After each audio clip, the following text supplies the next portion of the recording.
Talleyrand offers to sell Louisiana April 11, 1803. In one of the great surprises in diplomatic history, French Foreign Minister Charles Maurice de Talleyrand makes an offer to sell all of Louisiana Territory to the United States. Talleyrand was no fool. As the foreign minister to French Emperor Napoleon Bonaparte, he was one of the most powerful men in the world. 3 years earlier, Talleyrand had convinced Napoleon that he could create a new French empire in North America. The French had long had a tenuous claim to the vast area west of the Mississippi River known as Louisiana Territory. In 1800, Napoleon secretly signed a treaty with Spain that officially gave France full control of the territory. Then he began to prepare France's mighty army to occupy New Orleans and bolster French dominion. When President Thomas Jefferson learned of Napoleon's plans in 1802, he was understandably alarmed. Jefferson had long hoped the U.S. would expand westward beyond the Mississippi,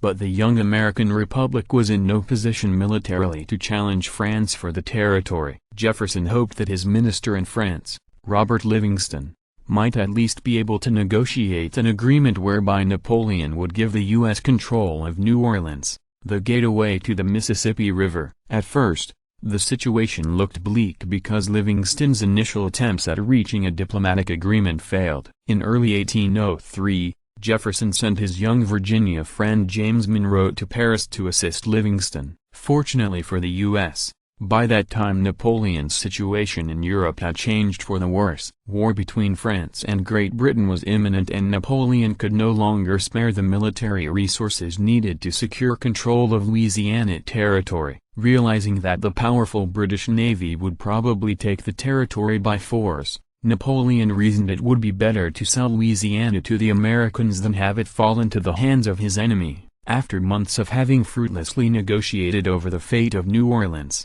Livingston again met with Talleyrand on this day in 1803. To Livingston's immense surprise, this time the cagey French minister coolly asked, "Oh, what will you give for the whole?"